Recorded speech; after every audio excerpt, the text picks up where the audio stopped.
Hi everyone, very welcome to yet another episode of Captain Speaking. Together with me, Peter Hörnfeldt, and... Hey, I'm Ben Watts, everybody, and this week we've got some juicy topics for you. We're going through the Airbus incident, the recall. We're talking about some UPRT and what that is, and going through a lot of your questions as well. But before we go into that, Peter, how's your week? Busy, as you can imagine. Yeah. It's Q4 now, so as I've been saying for the last couple of episodes, there's a lot of production going on, and last week we were actually planning to release a Mentour pilot video, the biggest one of the year, last Saturday. But during review, when we were looking at it, we were using some footage, some old footage from the accident. And we realized that this probably needs to be properly checked for copyrights before we can release it, because that's becoming a bigger and bigger issue now, especially with AI. Yeah. A lot of rights holders are more careful with what they own, which I completely understand. But it just means that as a producer, when you want to create like a documentary about something like this, we have to go to the bottom of each and every image that we use that we don't produce ourselves. So that was a lot of work. And then, of course, you come towards the weekend, you feel like you wind down, you're going to chill for the weekend. And then, of course, this Airbus thing happened that we're going to be talking about today. So I've been kind of debating with the team whether or not we should go in and do something immediate, or if we should just let it run its course and come with what we usually do, which is a very detailed explanation once we know more. What about you? Oh yeah, busy actually. Same again. So a bit more flying this week. So I've been flying a bit of winter ops now. It's kind of getting to that time of year, isn't it, where you're looking at de-icing, fog, freezing fog, all the joys of flying around Northern Europe this time of year. So days tend to be a little bit longer than planned. You end up, when you land and you've got, where was I? I was in Prague, and freezing fog. So fogged out, -1. And everything slows down when it's foggy, doesn't it? Everything just takes that little bit longer. And that's a bit of a bugbear, actually, because I was flying in there and it was a Cat 3 approach, which is when we do an auto land. So when the visibility is below a certain level, we don't land manually because we don't have the visual reference. We do an auto land. So we set up and we briefed that. And as we were coming down on the about 15,000 feet, ATC said, oh, yeah, the low visibility procedures are now cancelled. Mm-hmm. I'm thinking, oh, okay, maybe the weather's improved. And it had improved, but barely.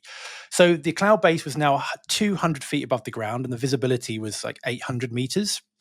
So to put that into perspective, just so everyone knows where we're at, for a normal manual approach, you need a minimum of 550 meters visibility, and the cloud base typically a minimum of 200 feet. So it's right on the limit of what's legal. And I asked them, I say, well, can we do a Cat 3 anyway? Because it's touch and go. If the cloud base is 200 feet, whether we'll see the runway. Because if you do a Cat 3 auto land, you haven't got to see the runway till 50 feet. So we're guaranteed to get in with a cloud base of 200. But if we do a normal approach, we're not guaranteed. But to do a Cat 3, the runway safeguards have to be in place, which means you have to have like the holding points to the runway need to be further away from the runway. So the instrument landing system signal does not get disrupted by all these aircraft holding. And I said to them, look, is the runway safeguard? And they went, no, normal Cat 1 hold. So I was forced to do a Cat 1 approach. And we did what we call a monitored approach, which is where the first officer will be pilot flying and the captain is pilot monitoring. So I can focus on looking out the window so that when we go visual with the runway, I can take control and I've got a full visual picture. But it was very marginal. We got in the end, but it was very close, much closer than I would have liked it to have been, to do a manual landing. And it's just unnecessary. Why not just leave, if there's any ATC controllers out there, why not just leave it to Cat 3 until it's significantly above Cat 1? That was my bugbear from this week. Yeah, but I'm guessing you probably already touched on why they did that, because with not only do they have to safeguard everything and use different holding points, but they increase the separation between aircraft as well, so they will be able to handle less aircraft. So my experience is that air traffic control tries to get rid of low visibility procedures as quickly as they humanly can. But the problem was the forecast was kind of up and down throughout the evening. And when we got on the approach, they went, oh, just be advised now, the cloud base is 150 feet. I'm like, you could see this coming a mile off. Yeah, no, I am also, I'm all in favor of using autolands when the weather is like that, because otherwise, well, you end up doing a potentially completely unnecessary misapproach. that not only does it affect obviously the timing, your on-time performance, but it also maybe scares some people in the back for no reason at all. It's just not necessary. So I completely agree with you. And if there are any air traffic controllers out there, please send in your thoughts about it. It would be really, really fun to hear how you guys think about it. Yeah, it'd be awesome actually. But anyway, we got in. So I'm good. I'm good. Yeah. How about the Christmas planning? Are you're getting your Christmas gifts in order? Yes, I am actually, and that leads me on to a very good point, actually, Petter, because we are doing some Christmas shopping, and that leads me very onto today's sponsor, which is Exeter. And Exeter are an amazing company. They make some amazing travel accessories. One of which is this very, very fancy travel wallet. Doesn't look like a wallet, but it's very, very small. You've got one as well, a very beat up one. Yeah, I love this thing. All right, and I can say that with absolute honesty. Anyone who's watching this on YouTube will be able to see just how much used my Exeter wallet is. I used to be one of those that had this big bulky wallet walking around that was full of like 95% was just receipts.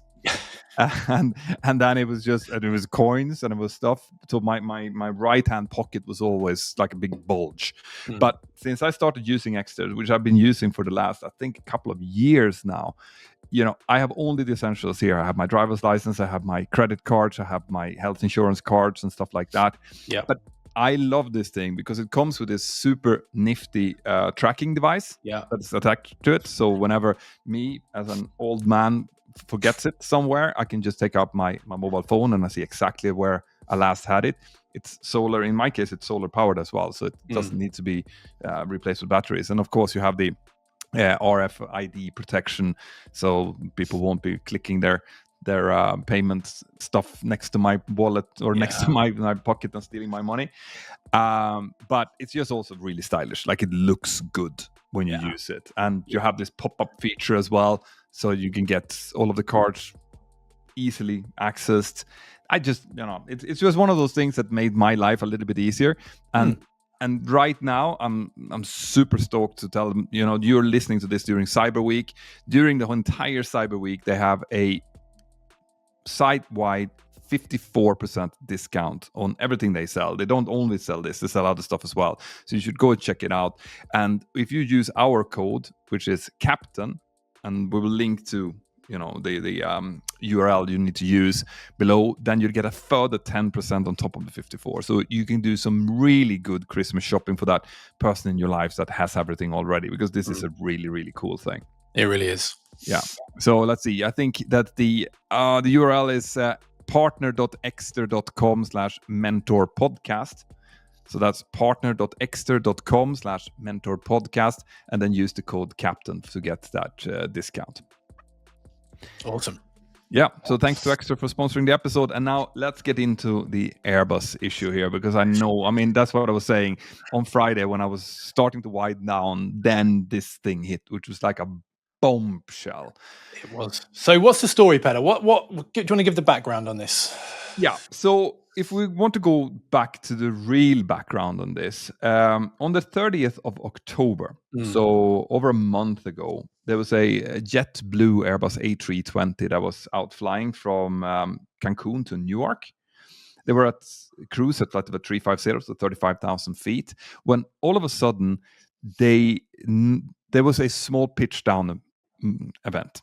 Right, the aircraft was on autopilot, and all of a sudden, without any kind of input, the aircraft just pitched down.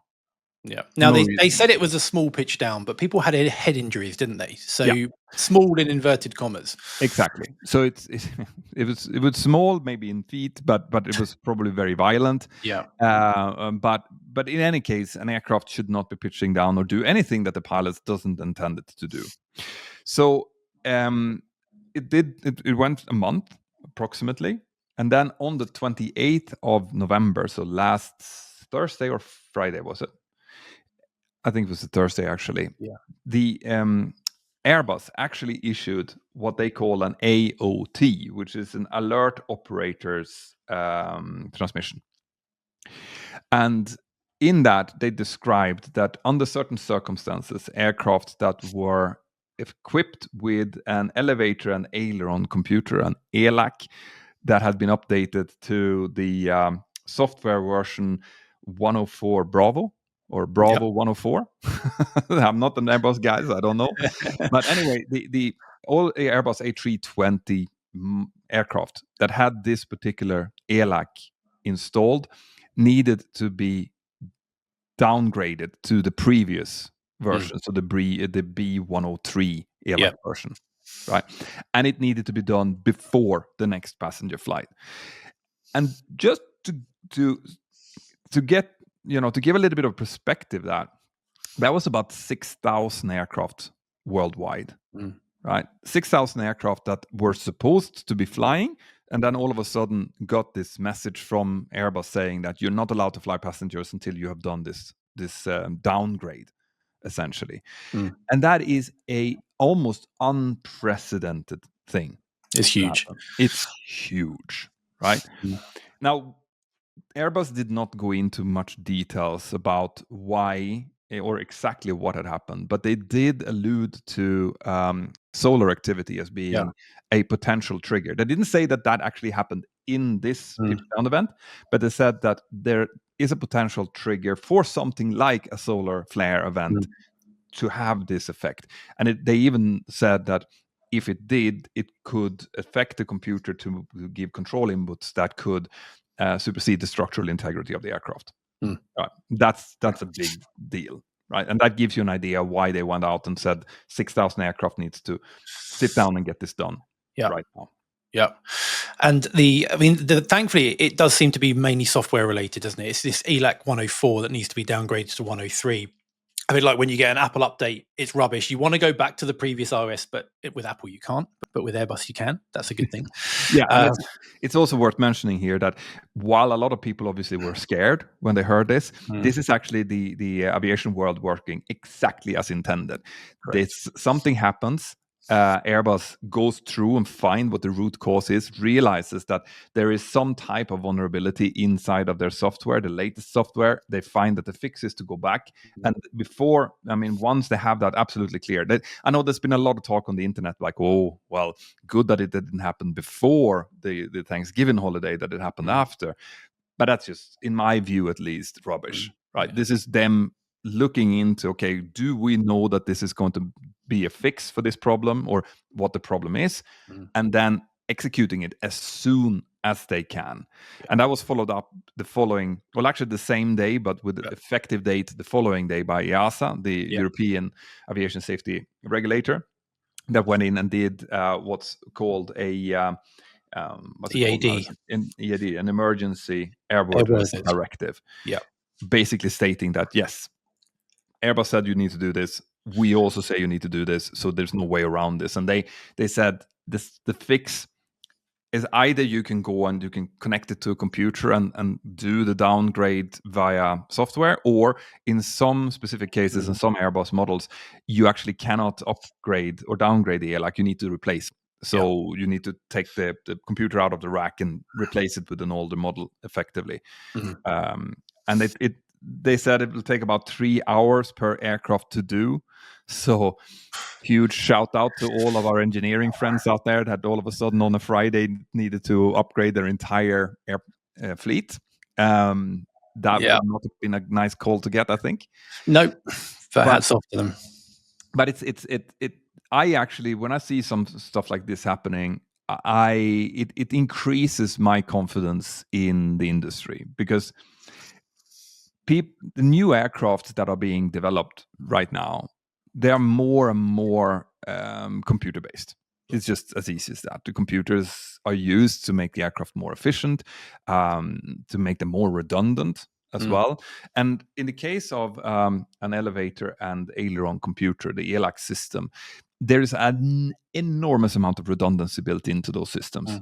Right, so you have subcomputers inside of one ELAC. You have, I think, there's 3 subcomputers for each one. I did a video about this where a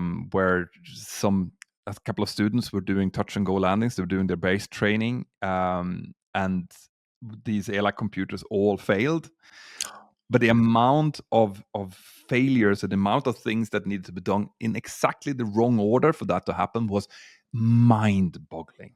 Mind-boggling. So In this case, this vulnerability has been found, and we don't know exactly what this is, and neither you or me are rated on the Airbus either, right? But we had a little bit of a talk to a friend of mine, Stefan Bejic, who's he's a fellow pilot, but he's also been working on like the Mars rovers and building those in a previous career.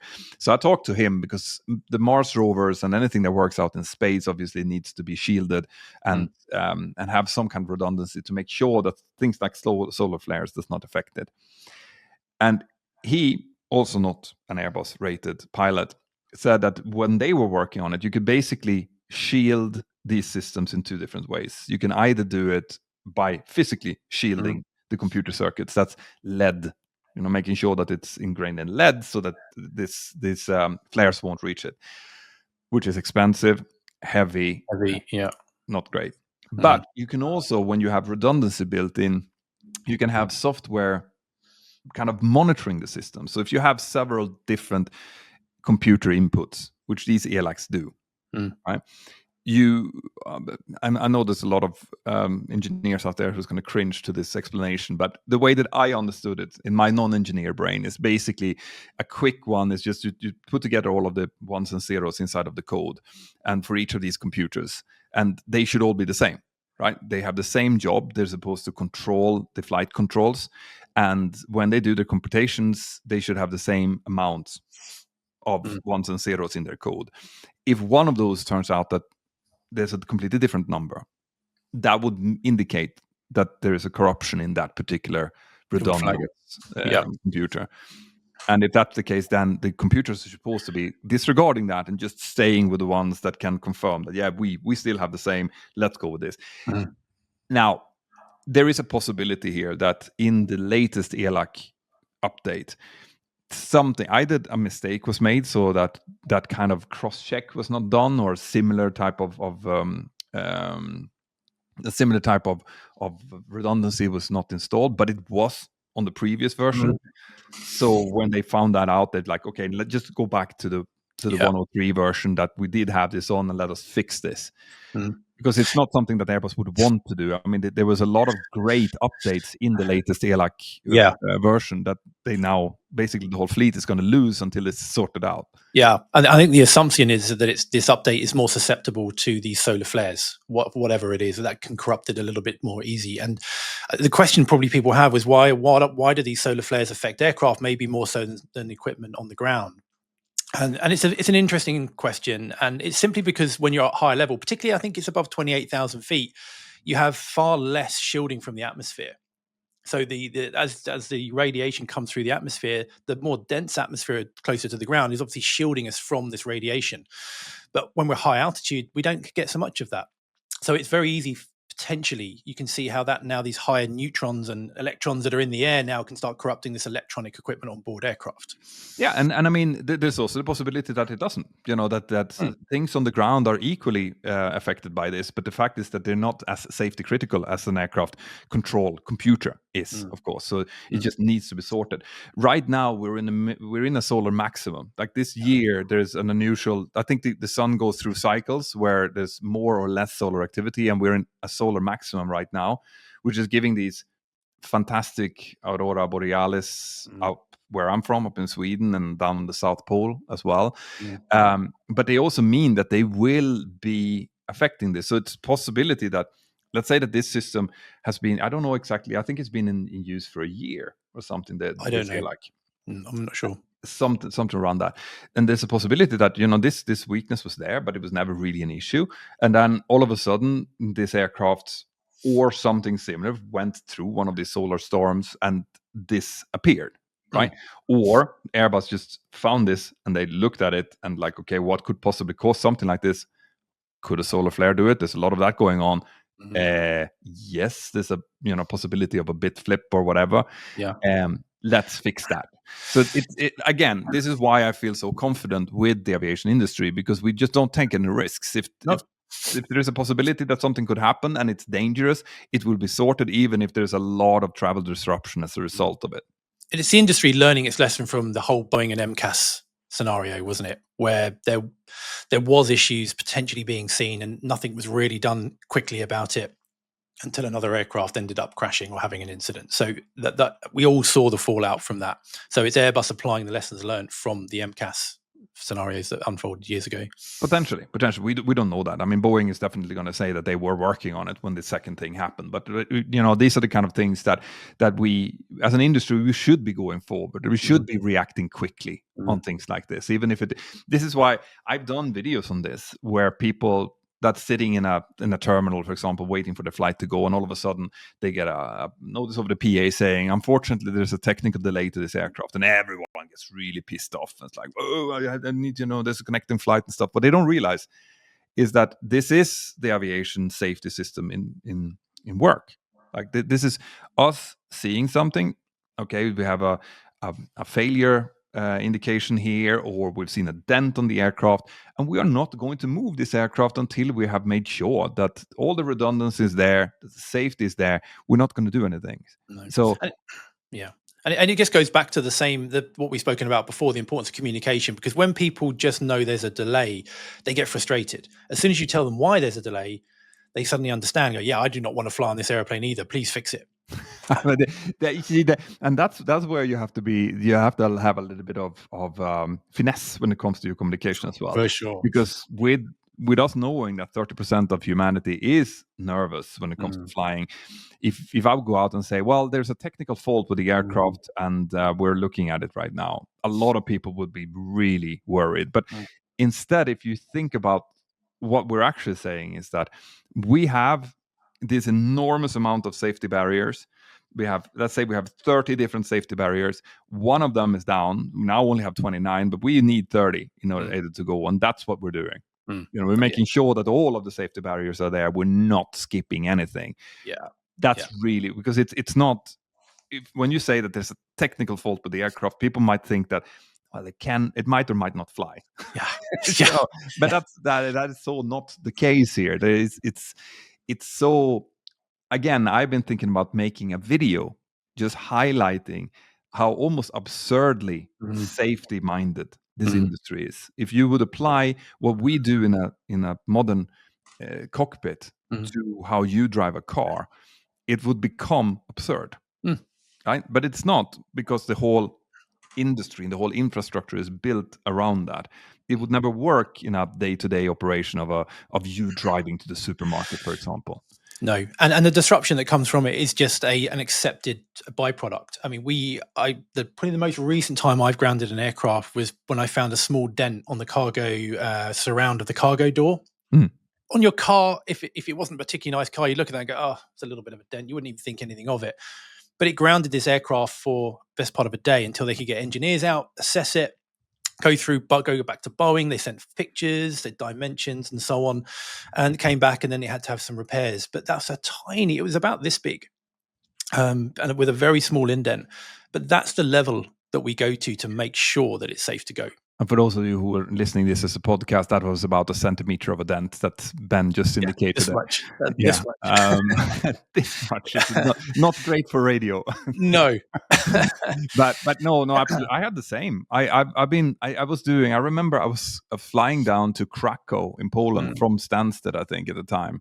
No. It was from Stockholm. Stockholm Skavsta down to Krakow. And we got down and I did the walk around. So I had been pilot flying into Krakow, and then I did the walk around. The first officer was going to fly home. And we had been talking on the way down how the first officer was going to a concert, I think. That's something that he, I'm looking forward, as soon as I'm home, I'm going to take the car and pick up my girlfriend and we're going to go, whatever. And then I was doing the walk around and I looked up at the vertical stabilizer, the fin of the aircraft. And it kind of, when you look at metal in sunlight, that it glints. And that's kind of what because it's so far away. I mean, it's 12 and a half meters. Like it's really far up. So you look up, and then I saw that the sun kind of glinted into something. Right? It was just not. It didn't uniformly follow the front end of the fin. So I was looking at it. It's like, that looks like a dent up there. And I called out the first officers, without saying anything, can you just look at the fin? Do you see anything? And he looked up, like, Yeah, maybe. And he, because he knew what this meant. Like,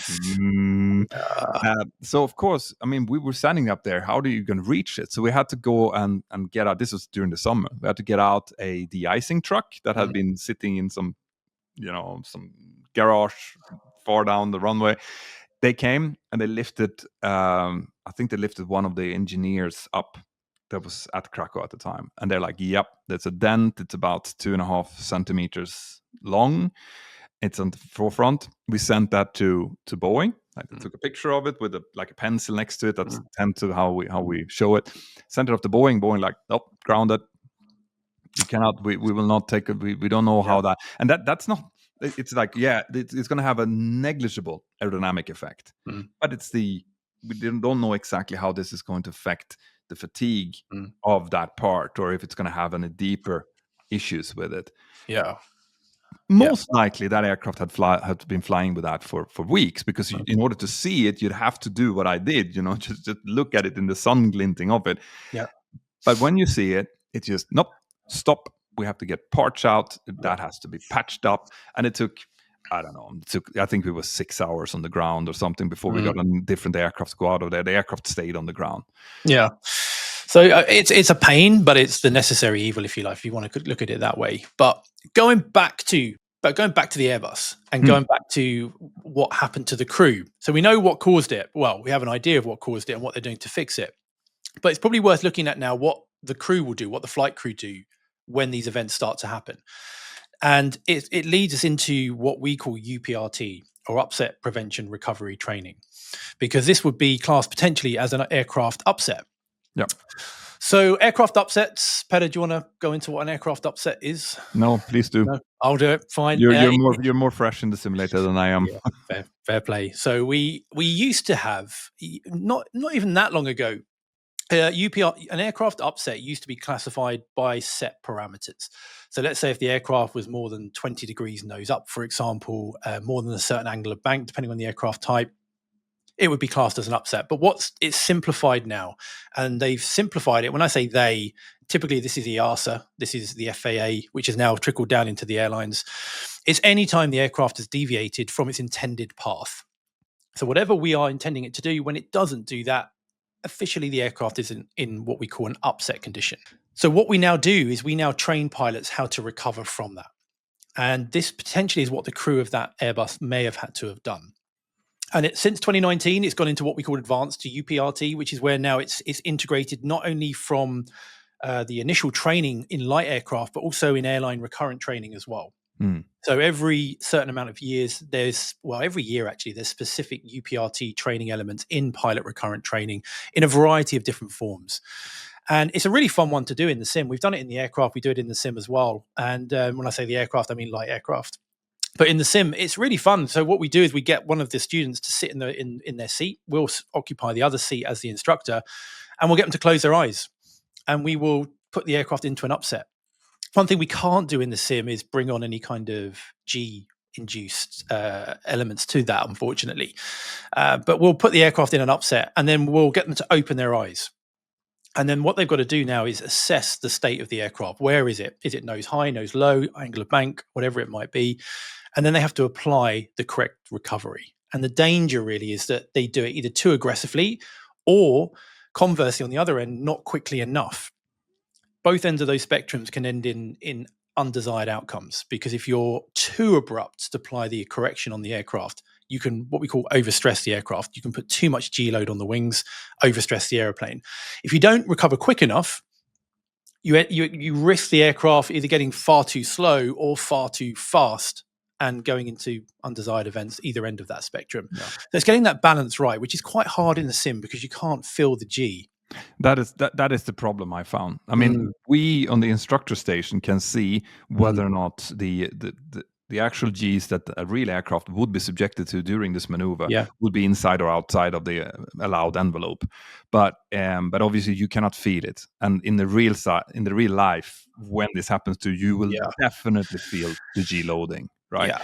So we have to teach them a mechanical way of, I realized that I am nose high, right bank. Okay, so what do I do? In which order do I have to do Yeah. things, right? Yeah. Because like you say, if you are nose down, for example, the aircraft is now accelerating really quickly. So Mm. closing the thrust levers is going to be part of it, Yeah. potentially getting out the speed brakes as well. But the Yeah. problem is that some of these things will also have effects on your pitch. For Mm. example, having more thrust on would give you a pitch up moment in Mm. the 737. Taking Mm. thrust off will have a pitch down. Mm. So if you're nose down and you suddenly take off the thrust, you get even more pitch down. So there's a lot of theory involved in this, and you need to quickly establish your situational awareness, apply the correct procedures, and then do it in a nice and soft way. So hopefully, when this happens to you in real life, when you also have the added G loading, Yeah. you can still do it. Yeah, and I think the real challenge with this, with the real world, is the surprise or the startle element of one of these events. Doing it in a sim when you know it's coming is one thing, but the reality of suddenly having an aircraft that's been in wake turbulence, or like the Airbus event we've just seen, there's a natural human reaction to that, and it's overcoming that, which is tricky to train. It's tricky to overcome. It is, but only the fact that it's being trained, only the fact Mm, that you're doing it over and over, and you see, okay, this time you pull a little bit too much. Let's do it mm, again and again. mm, This is kind of why we train, why we kind of drill procedures mm, and maneuvers into our pilots. Because yes, you will get the startle effect, and it's likely that the first 3 seconds or something after something like this happens. Let's say you fly along and you enter into the wake of turbulence behind an Airbus A380 and it just flips the aircraft over. mm. The first couple of seconds, you are going to be startled and you're likely not going to do much. But then, hopefully, Yeah. because you have done this in the simulator, something will kick in the back of your head. It's like, oh, yeah, I've seen this before. Mm, Let's now do it. Whether back in the day, before we started doing this kind of, that might extend to 10 seconds before you start doing the wrong things, mm, right? mm, And I mean, this was all highlighted by these the loss of control accidents, like Air France 447, and other similar accidents that happened in the 2000s, especially, where we mm, realized that maybe the pilots are getting a little bit too used to mm, their autopilots, and maybe a mm, little bit they need a bit of manual handling mm. and see these kind of things. Yeah, and one of the great things that's been introduced, it's been in the airline that we've fly for quite a while, but we call it resilience training, and Mm, it's something that's in the sim, and sims generally are dreaded by crew because you're always being assessed, you're always being graded. But at the end of certain sessions, we have what we call resilience training, which is completely ungraded. So we go, right, pen and paper's gone away, just us now in the sim. Doesn't matter really what happens. This is just for you, and we'll give them these extreme scenarios, so they don't know what's coming, and it will give them a taste of the surprise or the startle element of what's going on. So even though lives aren't at risk, they'd have no idea what's about to happen. We give them something pretty severe, and we can set up wake turbulence events. So it gets them familiar with how they deal with that startle experience. yeah. Everyone, go on, Peter. I love those. Mm, I think it's the purest form of training when mm, you can actually manage to get you can see the fear mm, appears in their eyes, as in like mm, when you've managed to lure them into a sense that they're doing a different mm, exercise. You tell them, all right, so now we're going to do this. You're turning inbound. You have the feel over there. Let's start setting up for a visual approach or whatever, and then you manage to get one of those in, so you get their real reaction to it, and they get to feel their own reaction to it. mm, Many times there are mistakes made then, mm. right? And it's almost good when there are, because Exactly. when those mistakes happen and then you let it go to its conclusion, and then you stop and you're like, okay, so you see what happened there. Mm, That's likely how you are going to react in real aircraft as well. yeah. So maybe think about this, or take a deep breath, or look what your colleague is doing, make Mm, most use of it's that's the kind of training that I love doing. yeah. Because when people have a preconceived idea of what's about to happen, it's never actually really close to what's going to happen in real life. But this can be. This is good. I remember one particular scenario that stood out in my mind. It was quite a long time ago now. We're doing some of this training, and it's really a really experienced captain who was very, very good. And I put him into this Startle event, this crew, and the way that it affected him, because generally the way we are affected by Startle is very similar, but we all have our unique take on that. And one of the effects that he experienced, and it obviously showed he was startled, was he lost the ability to speak for a few moments. He turned to the FO and he started to try and talk, but no words were coming out, which Mm. I'd not seen before. And I think he felt a little bit like shocked at that, and that made him even more stressed. and it unraveled a little bit before they finally got everything under control. So we kind of paused the sim and go, right, gents, tell me, how did that feel for you? And the captain was like, wow, I've been flying for 20 years. I've never had that before. And it was a real eye opener for him. So I said, okay, well, what if this was to happen on the line tomorrow? What would you do to mitigate that now? How would you? And he goes, well, I'm going to have a long, hard think about this. And I know it's going to happen. We all like to think we're Iceman, don't we? But at the end of the day, we're humans. These things happen. It's part of being human. It's that fight or flight kicking in. It's knowing your individual response to that.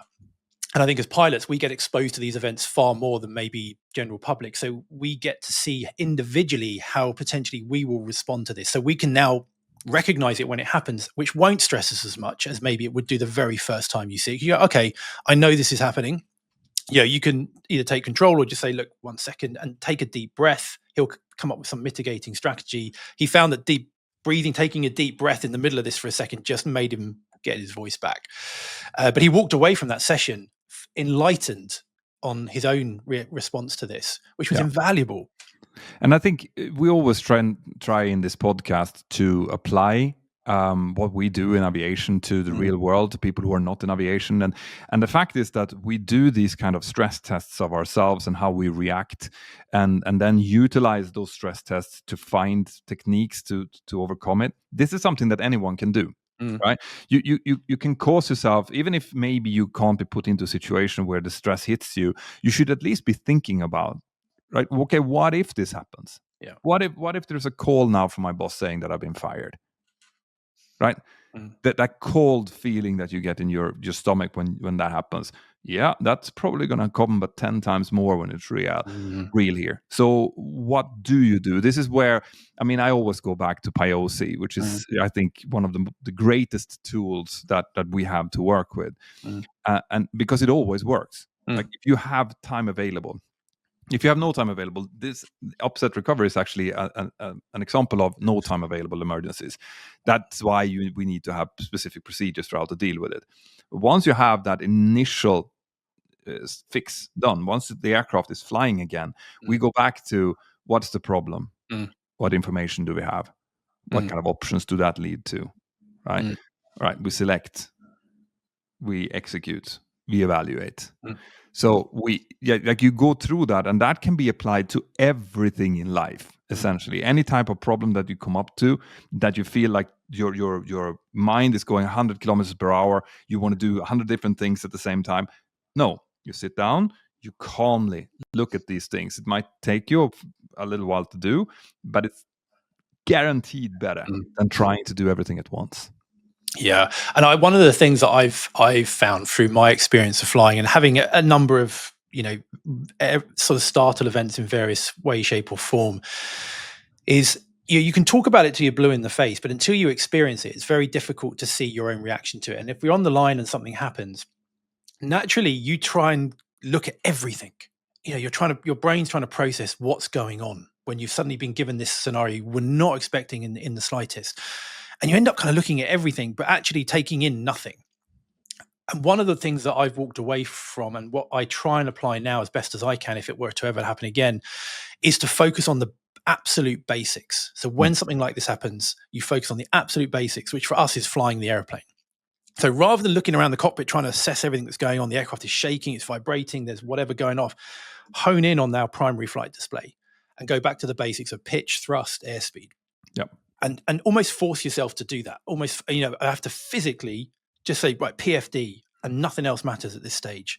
Because if you're pointing the right way with your airspeed safe and your altitude safe, the rest of it can wait initially. You could even say aviate, navigate, communicate. Yeah, which absolutely. But it's one of those. It's one of those terms, aviate, navigate, communicate, that's so widely used, but is definitely something easier said than done. Yeah. And I think when you see a crew sometimes, and they'll communicate first, or they'll navigate, or they'll say something, and really the aircraft isn't flying safely. And I think it's forcing yourself to do that. And it actually paid me back actually on a bike ride not long ago. It comes to mind because I was talking about this in another topic, and talking about startle recovery and about the absolute basics. Anyway, I was out on the road because it's really muddy and wet and grim here at the minute. So I don't often ride on the road, but I was going out on the road rather than going through the mud. And there's lots of tight country roads here in the UK where I live, like very small. I don't go on big roads because I don't, it's dangerous. I think it's dangerous. But anyway, ironically, I was going around this road, going around a bend at about 20 mile an hour, as you do, kind of hurtling around this bend. And a car came the other way, and he was almost on my side of the road trying to get the apex, I think, of this bend. And suddenly in my view sees this car coming the other way. Startle element. So my brain, because I'd just been talking about it, my brain went to literally hand on handlebars looking at where I needed to go. That was it, which was to the left, kind of towards this ditch. But I didn't go in the ditch, but I kind of aimed it there. And he kind of swerved and I swerved and we got away with it and it was fine. But on the rest of the ride, the heart rate's now up. It's now starting to come down. I reflected on it. And I thought, yeah, it was fortuitous that I was speaking about this literally the day before, because my brain was very much in tune with do the absolute basics here, not looking at the car, not looking at, oh crap, there's a ditch over there, but literally hand on the handlebars, looking where I want to go was the absolute basic thing I could do. And it did help. And it kind of showed me that actually there is an element to this in the real world that can help us in all phases of life. I think that's it, and I think the difference between people with high stress capability and lower stress capability is probably their ability to just shed load. To shed down to, because if you shed the load down to what you said there, just like the bare minimum, I need to survive. Right, I need to go straight ahead down into this ditch to try avoid the car here. But what you're doing there is actually pretty simple. Like it goes back into the very like basis of your brain. But if you at that time start thinking about, oh shit, I wonder how fast that car is going. What is my wife going to say if I'm hurt? How I'm going to pay the medical bills. If all of that starts to pile in, it'll lead to these freeze-ups that both you and I have seen in the simulator. Where people, they're faced with this and they just freeze up and they do nothing because it's just a complete mental overload, right? But if you can shed that down to bare minimums and just make sure that you get through those next couple of seconds, and then you can start expanding as you start getting back capacity again. Very similar to what happens to a computer, really. Yeah, it load sheds, exactly right. And I was talking to there was an elite mountain biker who does this gnarly downhill riding, which is probably full of startle events, constantly on the edge of falling off at 50 mile an hour coming down a mountain. And he said that one of his strategies is if he suddenly gets into this particularly gnarly section and he's losing grip, you've got to stay fluid on the bike, because as soon as you lock the brakes or you lock up, you're coming off and you're hitting a tree and you're going to be in hospital. So what he's found is when he's suddenly surprised or startled by this, oh crap, the bike's going on me, is he shouts to himself, off the brakes. He literally screams, no brakes, and he lets go of the brakes, which is so counterintuitive when you're scared is to brake, but that will make you crash.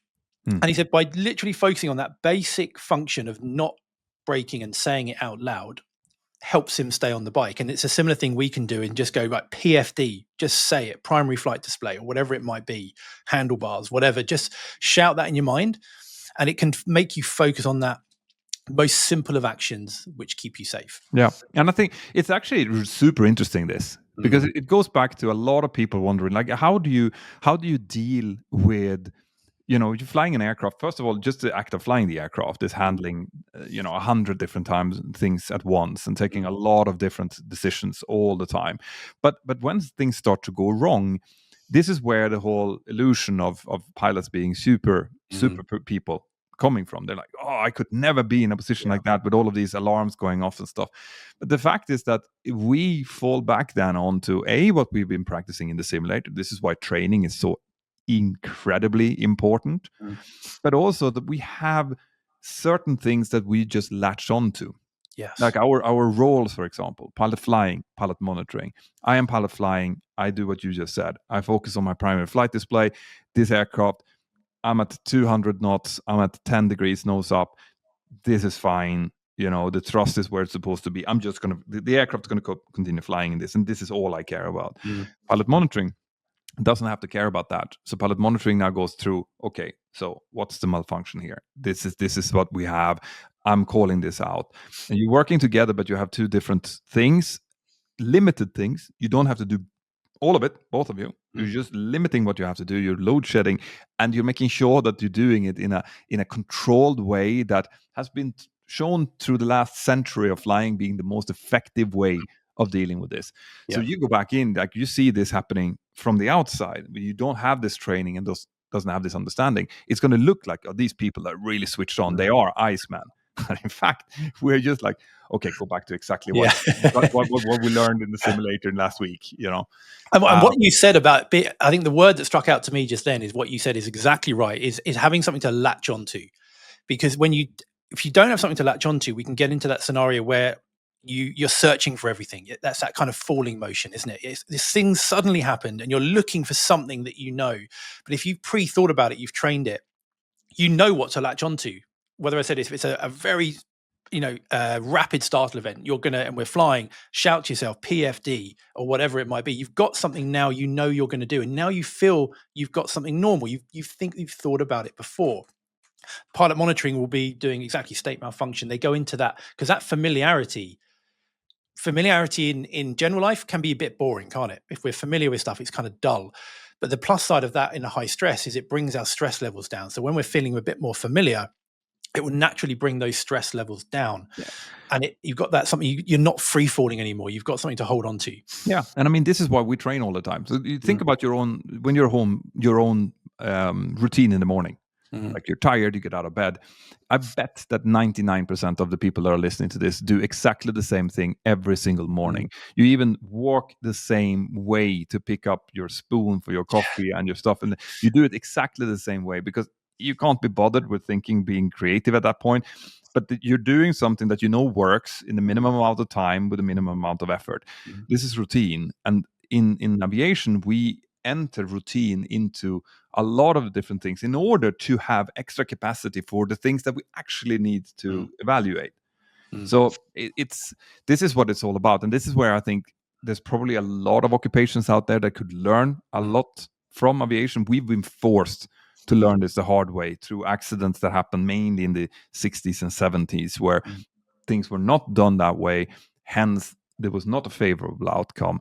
We learned from that. Now we do it, and there's less and less of these things happening. So it's a fascinating field for sure. Yeah, there's a lot to go into. The psychology behind it's fascinating. I've looked into this in a bit of detail, and it's fascinating. You could talk about this for hours. But with that said, what do you reckon? We've promised people we would answer some more questions. Yeah, I think so.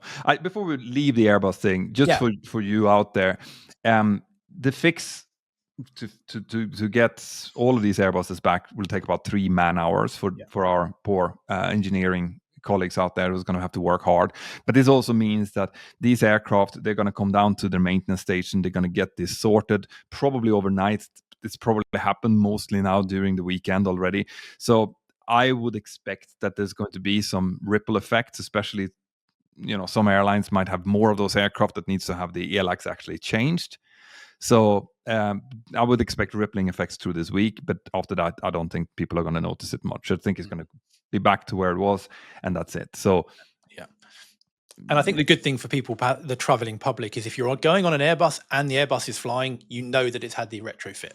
Yeah, exactly. There's not going to be a single Airbus A320 flying that haven't already had this fixed. Yeah. So not to worry. Okay, so some questions then. Spiros have kindly sent in some of them. Hi, Peter and Ben. Absolutely love your podcast. Thank you. Please keep up the excellent work. I have a question for both of you. If you had to individually choose an accident that changed aviation the most, or that we learned the most from, what accident would that be? Again, thank you for all you do. You're doing exceptional work. Great greetings from the States, Madi. You want to kick that off? I would say for me, it's probably got to be the Tenerife incident. I think that was the catalyst for CRM to really come in, where you know the story of the Tenerife, the world's biggest air crash with regards to fatalities, 2 747s crashed. And it was back when CRM, crew resource management, or cockpit resource management, even at the early days, didn't really exist. And I think that there was multiple events that had happened around the similar time that were the result of human factors.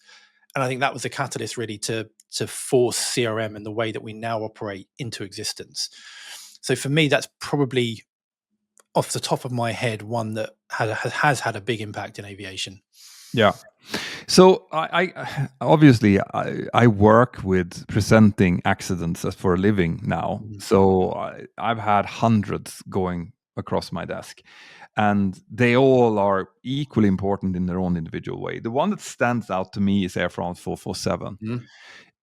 And that is because of the way that it incorporated so many different things, so many different human factors. Like, first of all, you have the technical issue of the probes not working, the Airbus degrading itself into a control mode that the pilots were not used to, and the startle effect that came from Mm. that. But then you had the way that these two pilots, these two first officers that were in the cockpit at the moment, were interacting with each other, and how ineffective that was. Mm. Both of them obviously wanted to solve the problem. None of them were communicating properly to get it solved. One was pulling back, the other one was pushing forward, and the aircraft was kind of just like, it was working. It was screaming with full thrust ahead, but it was stalled, and it just kept being stalled for like half a minute. And that to me just highlighted how vulnerable we are Mm. as pilots to startle and to the lack of effective communication when something like this happens. Uh, heart, an absolutely heartbreaking accident, right? But it also, I mean, that one was the one that led up to the UPRT training that we've been talking Yeah. about today, Yeah. and a lot of refocusing from, being too dependent on the automation into going back a little step, and it's like, right, no, but we actually need to remember the basics of flying also. Mm. We need to Mm. remember how an aircraft behaves when it's stalled and Mm. what the indications are. So Air France 447 stands out to me among all of the ones that I've been doing, for sure. Mm. That's a good question. Yeah, it's a really good question. Okay, so here's a bit of a classic. Have either of you had a particularly scary moment flying in winter conditions? And if so, what was it? Frank, Conrad. So winter conditions in itself is it, I wouldn't say scary, but you definitely feel like you need to be concentrated when it happens. Mm. I was based in Stockholm Skavsta for 8 years, where half of the years was just pure winter ops. And as with everything else, you you get used to it. Like when it's happening day in and day out, and you de-ice on every single one, and you have to do these slippery runway takeoff calculations for both landing and takeoff all the time. You get used to it, but you never really get used to things like slippery Mm. runways, especially when you're taxiing. Mm. And I've had a couple of times, because that's another thing. Like you're so concentrated when you land and when you take off, and also the runway tends to be really well prepared, or as prepared as it can be for that. So you're coming in and you're landing and like, yeah, you put the brakes on and you get the aircraft down to taxi speed. But it's after that that you kind of relax a little bit. Mm. And that's normally when those startles comes in winter ops. It's when you're taxiing at 5 knots and you think this is not a problem, and then you slam on the brakes because you need to take the next corner, and nothing happens. No. The aircraft just continues straight ahead. You turn the tiller, the nose wheel, it doesn't happen. Nothing. You can just hear the skidding like below you. Nothing happens because it's just pure ice, and that's scary. But otherwise, at least my experience is that you are so well prepared when you're going into Yeah. winter ops with extra fuel and extra margins that you don't really end up in a scary situation. You divert before that happens. I'd agree. I can't think of a scare where I've been scared. I was up in Rovaniemi, up in Lapland, up in the Arctic Circle recently, and that was probably the most winter ops. It was my first winter ops of the season, so I haven't done winter ops since probably March this year. And we're up there. It's a good 3.5 hour flight, and it's very much as you said. We were up in the cruise, and we'd all prepped with our winter ops beforehand. We've done, we're getting our head in the game, but just refreshing. So we're up in the cruise, and we're heads in manuals. We're looking at performance calculations because it was -17 up there, heavy snow. The braking action was what we call braking runway conditioned code 2, which is like medium poor, which is the lowest we can go. And the aprons were poor, so it's like you said, very slippery. So we're just going through. We're heads down, quite quiet, going through all of our documents, performance calculations. And the FO looked at me and said, it's serious when both pilots are heads buried in manuals, not saying anything. And I was like, yeah, I guess so. That's true. But I But we, remember, yeah. I remember your story about going down to Italy there when you broke out the clouds and saw the snow on Yeah. the runway. Yeah, That that was a tough day. It wasn't. I mean, I didn't know it was winter ops at the time. The challenge wasn't necessarily winter ops, but that was a surprise when breaking out a cloud at 200 foot and seeing white. That was like, oh crap. Right. So then we have John is asking about the EASA EID that we just discussed. Okay. So John, instead of answering your question, I hope that this was enough. And if it's not, we are preparing to do a real deep dive into this issue, and there's going to be a separate video on Mentor now about this. So just stand by for that. And then we have, hello, captains. As a passenger, I occasionally get severe pressure headaches during descent when I would not be shocked if my eyeballs popped out of my head. Oof. More often than not, I'm totally fine. Why does this sometimes happen? And do pilots have any tricks for coping with it? I couldn't imagine trying to land a plane when it's really bad. Thank you from Richard in Canada. So different people will be affected differently when it comes to their sinuses and their inner ears and pressure differences. So I, for example, I'm very sensitive to this. There's something called the ear trumpet that goes from your inner ear to the back of your throat, and it's made to equalize the pressure. Because obviously the way that your eardrum works is by vibrating, right? So you can listen, and that transfers the pressure into the ear trumpet and all of that. But if the pressure is different between the inner and outer ear, then it's not going to be able to do all of that well. Now, when it comes to you feeling pressure behind your eyes, is probably the sinuses more Yeah. than anything else. But it kind of works the same way. There needs to be communication ways between the sinuses, your inner ear, and your throat or your nose in order for that to work. And if you have a bit of a cold and that gets swollen up, those kind of entrances get swollen up, that's when you have these problems. Mm. Right? So in my case, when I have even a tendency of a cold, I tend to have nose spray Okay. with me. I always carry nose spray when I'm flying as a passenger and when I'm flying as a pilot, so that I can put that in so that it can temporarily deblock these blockages. But as that gets worse, I just call in sick, Yeah. right? Because I'm not. It's It's grim. not worth it. No. So And I, what? I would, I would. I mean, obviously, you have the classics. If you have a chewing gum, that can work to a certain extent because the chewing motions with the back of your jaw will actually open up the inner ear. And when you're flying like we have for a while, you can do that manually just by like kind of Mm. almost dislodging it, like you're pulling the jaw backwards, Yeah. and Yeah. that will open up. You can hear it popping. So that's one thing. So chewing something can work. Blowing the nose, as in Yeah. keeping your nose closed and blowing, that's forcing air into the sinuses or into the inner ear. That's a last resort that I Mm. You got to be only use. careful. You have to be really careful with that. And I only use it when when I think that I'm free of a cold. I come back after being sick, for example. I Mm. think I'm free of it. I don't feel it anymore. You don't normally feel this as you're climbing, because as you're climbing, this pressure will go down, and that actually opens up things. So this is why you can, for example, blow your nose at cruising altitude and get a lot more mucus out that way than what you would on the ground. So when you're climbing, you're not going to feel it. It's when you're descending and the pressure is increasing that the problems are going to come, Mm. because that's when you need to get, to kind of refresh the pressure as you're descending. Yeah. And when I do that and I feel like, oh no, my ears are getting blocked, I can't get anything in, I normally wait, because what tends to happen is that every time that you do that forced entry, the ear trumpet, if it's a bit swollen and just barely open, it Mm. swells up a little bit more. Mm. So it gets worse every time you do it. So I tend to wait until I'm down to almost 10,000 feet or something like that, when it's really bad, and then I try to do it once so I can get one Mm. clear. If I can't get that done, I'm not going to be landing the aircraft. I'm going to be handing over the controls to the pilots monitoring and letting them land, and then I'm going to call in sick again. Yeah, I think my kids, when they were very young, and if they travelled on an airplane, they would suffer. They would often moan that their eyes and all around here was hurting. And one thing I found was kind of just trying to gently massage the areas around there. Sometimes I found that helped. It would just dislodge any kind of blockage Hmm. and allow the air to equalize in their sinuses, and that can sometimes help as well. So a bit of gentle kind of move. If you imagine what you've got behind your eyes, if you could imagine kind of moving it around, it it may be might be worth a try as well. You can also suck on things like you have a lollipop or something that sometimes can do it. Yeah. But the fact is that you should avoid, if you can, flying when you have a severe cold, because it's definitely then that you're going to feel it.